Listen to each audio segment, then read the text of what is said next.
बिस्मिल्लाहिर्रहमानिर्रहीम, अस्सलाम वालेकुम। मैं हूँ मारिया सैयद और आज मैं बना रही हूँ आलमंड कैरेमल आइसक्रीम। तो मैंने यहाँ पे इंग्रेडिएंट्स सब सजा के रखे हैं। तो इसको मैंने 2 पार्टीशंस में रखे हैं ताकि इजीली बता सकूँ मैं कि आइसक्रीम किस तरह बनानी है और उसका कैरेमल हमें कैसे रेडी करना है। तो सबसे पहले चलिए हम आइसक्रीम की तरफ आते हैं। ये 2 कप व्हिप्ड क्रीम को व्हिप कैसे करना है ये मैं आपको वीडियो में सिखा चुकी हूँ। और ये 2 कप मैंने क्रीम ली, उसको मैंने व्हिप्ड कर ली। यहाँ पे मैंने 20 आलमंड्स लिए हैं।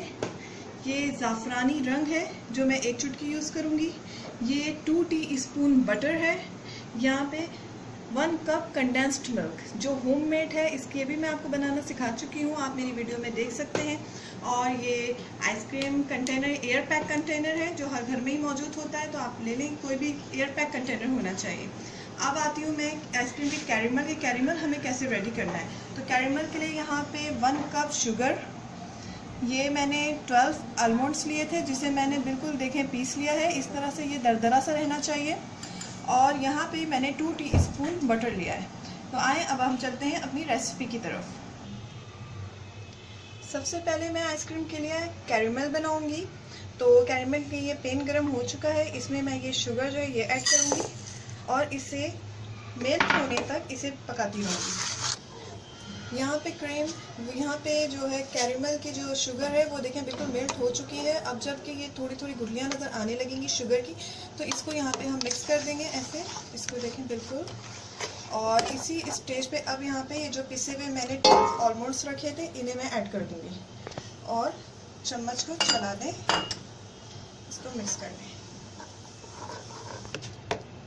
आलमंड्स डालने के बाद देखें ये बिल्कुल मिक्सचर बन चुका है यहाँ पे बैटर का। अब इसी स्टेज में इसमें मैं बटर ऐड करूँगी और बटर ऐड करने के बाद उस वक्त तक बस इसको बनाना है जब तक बटर मेल्ट ना हो जाए। अभी आप देखते हैं इसको, ये देखिए बटर मेल्ट होना स्टार्ट हो चुका है। अभी यहाँ पे बटर मेल्ट हो चुका है, मैं यहाँ पे फ्लेम को ऑफ करूँगी। अच्छा, ये सारा प्रोसेस जो है आपको स्लो हीट पे करना है, फ्लेम हाई नहीं होना चाहिए, नहीं तो ये कंट्रोल में नहीं आएगा, बर्न होना स्टार्ट हो जाएगा। अब मैं यहीं पे फ्लेम को ऑफ करती हूँ। ये पैन को मैंने ग्रीस करके रखा था, मैंने बटर से किया है, अगर आप चाहें तो आप ऑयल से भी कर सकते हैं। इसको मैं ये पूरा बैटर निकाल के इसको स्प्रेड कर दूँगी और इसको 20 मिनट के लिए रेस्ट दूँगी ताकि ये अच्छे से जम जाए। ऑलरेडी वॉश्ड माई हैंड, यहाँ पे आप देख रहे हैं, इसको मैंने स्पून की हेल्प से हिलाया है, देखिए ये मूव करने लगी, छूट चुका है, इसलिए मैंने ग्रीस की थी ताकि इजीली से बाहर आ जाए, आपके हाथ में ये आ सके। इसको आप नाइफ लेंगे, नाइफ से इसको मूव करेंगे, आराम से हो जाएगा। यहाँ पे देखें टूटना शुरू हो गया है। अब मैं इसको इसकी क्रंच रेडी करूँगी। कैरेमल के पीस को मैंने एक शॉपर में डाल के रोलर की हेल्प से इसको देखें बिल्कुल मैंने चूरक कर लिया है। और यहाँ पे ये मेरे आइसक्रीम का कैरेमल रेडी है। और अब हम चलते हैं अपनी आलमंड कैरेमल बटर आइसक्रीम की तरफ कि अब उसको हमें कंप्लीट कैसे करना है। कंडेंस्ड मिल्क में मैंने चुटकी ज़ाफ़रान रंग, ये ज़ाफ़रानी रंग जो है यहाँ पे मैंने ज़ाफ़रानी फूड कलर ये ऐड किया है क्योंकि मुझे इसको थोड़ा सा आलमंड का कलर देना है। ये आपकी चॉइस है, अगर आप ना चाहें तो आप ना ऐड करें, लेकिन मैंने यहाँ पे ऐड किया है इसको। ठीक कलर को कंडेंस्ड मिल्क में मिक्स कर लूँगी। ये कलर जो है बिल्कुल कंडेंस्ड मिल्क में मिक्स मैं कर चुकी हूँ। अब मैं इसको यहाँ व्हिप्ड क्रीम जो है इसमें ऐड करूँगी। अब इसको इस तरह से फोल्ड करके इसको व्हिप्ड क्रीम में मिक्स करना है। ये देखें, इसको मैं आइसक्रीम के बैटर को मिक्स कर चुकी हूँ। यहाँ पे कितना अच्छा सा कैरेमल कलर आ चुका है। और अब हम अपने नेक्स्ट स्टेप की तरफ चलते हैं। बटर को मैंने यहाँ पे फ्लेम में डाल दिया, पैन पे डाल दिया है। फ्लेम को बिल्कुल मीडियम हीट पे रखना है, फ्लेम को मीडियम रखना है। और यहाँ पे बटर को मेल्ट मैं कर रही हूँ, देखिए मेल्ट होना स्टार्ट हो चुका है। स्लो फ्लेम पे बटर मेल्ट हो चुका है। अब बटर में यहाँ पे जो मैंने आलमंड्स रखे थे इसको मैं ऐड करूँगी और इसे मैं रोस्ट करूँगी बटर में।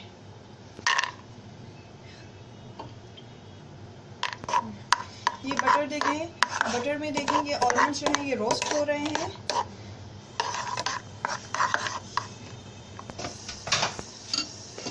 आलमंड्स यहाँ पे बटर में रोस्ट हो चुके हैं। अब मैं इसको ठंडा करूँगी। ठंडा करने के बाद मैं इसे बिल्कुल बारीक पीस लूँगी। तो आगे भी दिखाते हैं कि इसको मैं क्या करती हूँ। अब ये जो आलमंड्स को रोस्ट किया है इसको मैं इस बॉल में निकाल रही हूँ, इसको ठंडा करने के लिए, और ठंडा करने के बाद फिर मैं इसको पीस के पाउडर फॉर्म में ले आऊँगी। आलमंड्स को मैंने बटर में रोस्ट करके यहाँ फ्राई करने के बाद ठंडा करके इसको देखें ऐसे पाउडर फॉर्म पे ले आई हूँ। अब हम आइसक्रीम का बैटर जो है उसको इस तरह से रेडी किया था, फूड कलर डाल के, कंडेंस मिल्क डाल के, व्हिप क्रीम में इसको रेडी किया था। अब इसमें ये हम डालेंगे, ये जो आलमंड्स को पीस के रखा हुआ है,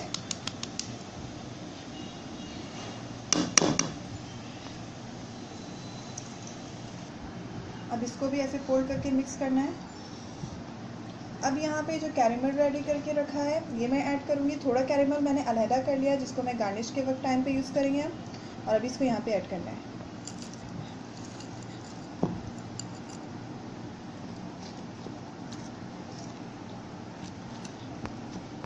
यहाँ पे मिक्स करना है। यहाँ पे आइसक्रीम पे सब कुछ ऐड कर चुकी हूँ। आइसक्रीम का बैटर जो है वो रेडी हो गया है। अब मैं इसको कंटेनर में रखूँगी। चलो,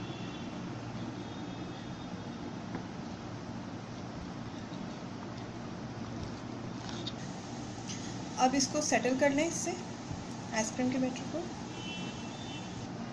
आइसक्रीम के बैटर को ये मैं एयर टाइट कंटेनर में डाल चुकी हूँ, और अब मैं इसको प्लास्टिक कवर करूँगी। क्रिस्टलाइज से बचाने के लिए यहाँ पे मैं एक टेक्निक देने लगी हूँ। ये जो प्लास्टिक है इसको ऐसे इसमें रख के इसको बिल्कुल लाइट हैंड से आपको आइसक्रीम के बैटर में टच कर देना है। ये देखें, यहाँ पे इस तरह से इसको ऐसे टच कर देना है। इससे आपकी आइसक्रीम में क्रिस्टल आइस नहीं होगी, जो अमूमन हो जाती है मोस्टली कि आइसक्रीम में क्रिस्टल आइस बन जाती है, इससे नहीं बनेगी। ये यहाँ पे टेक्निक है, इसको आपने ज़रूर फॉलो करना है। ठीक है, इसको बहुत अच्छे से देखें आइसक्रीम में टच हो चुका है। अब मैं यहाँ पे कंटेनर कवर से इसको कवर करूँगी, कैप से ये कवर हो चुकी है। और अब मैं इसको 8 to 12 आवर्स के लिए फ्रीज़र में रख दूँगी आइसक्रीम तैयार होने के लिए। अब मुझे इजाज़त दीजिए। मैं हूँ मारिया सैयद। दुआओं में याद रखिएगा और ज़रूर ये आइसक्रीम ट्राई कीजिएगा। आलमंड कैरेमल बटर आइसक्रीम ज़रूर बनाइएगा आप लोग भी। अल्लाह हाफ़िज़।